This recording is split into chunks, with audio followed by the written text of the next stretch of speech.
Beleza? E aqui eu posso também, pessoal, nesses métodos construtores, eu posso criar então diversos métodos construtores e ele inicializar conforme. Aqui, ó, posso ter vários métodos construtores. Olha só, por exemplo, esse aqui passou o string cliente e também o string produto, certo? Então eu poderia ter então aqui o cliente e também o produto.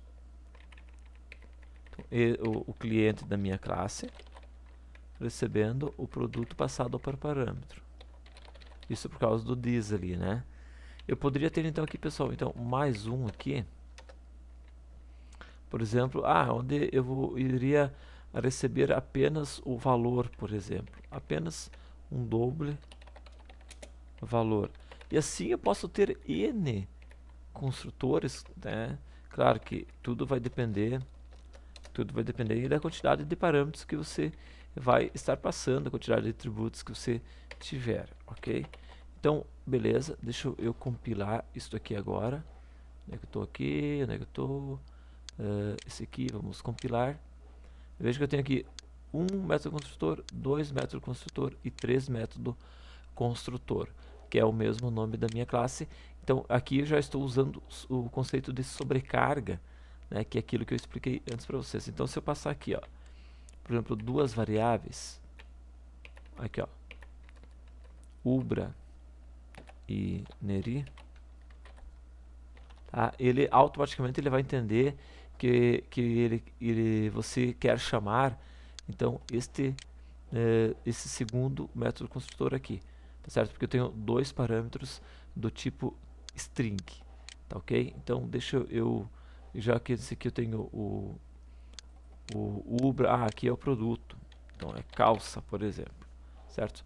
Então eu vou ignorar este meu produto aqui, certo? E também vou ignorar esse aqui, vou deixar só o informaticon. Então se nós pegarmos e compilarmos esse nosso construtor aqui, não lembro se eu já tinha compilado isso aqui antes, e se eu agora executar esse camarada aqui, então ele vai compilar primeiro e vai executar depois, tá executando, olha aqui ó, ubra, calça, olha aqui ó, vejo que ele está imprimindo o ubra e o calça, porque ele inicializou aquele segundo método construtor e o valor 789, que é este valor aqui, ok?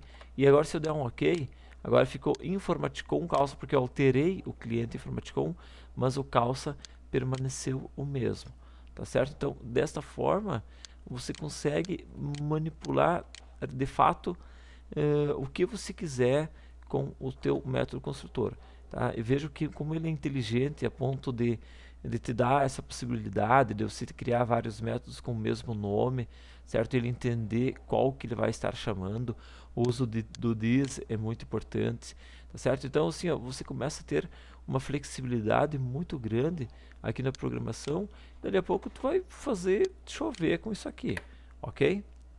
Então, vocês já vão se acostumando com essa palavrinha construtor, porque a gente vai estar utilizando muito daqui para frente este método construtor. Praticamente quase todas as classes que a gente estiver implementando, a gente irá colocar este método construtor, e aí vocês vão começar a entender cada vez mais o uso e a importância do construtor, ok? E vale lembrar também que eu posso também colocar um método construtor aqui dentro da minha própria classe aqui. Eu poderia vir aqui criar então um método construtor, o meu método construtor, que no momento eu não tenho. O método construtor, você sabe que é o mesmo nome da classe, então seria venda efetuada um construtor.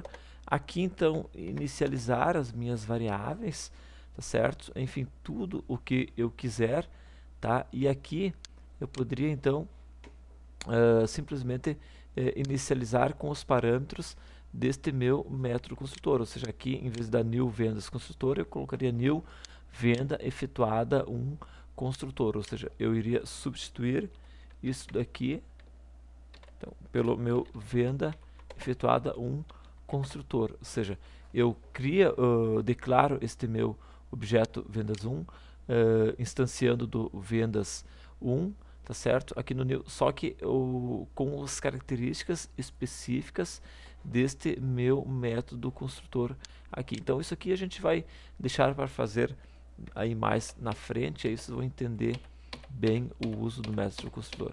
Mas para vocês verem então que toda classe eu posso estar criando o meu método construtor, tá ok? Então valeu, até a próxima aula, tchau!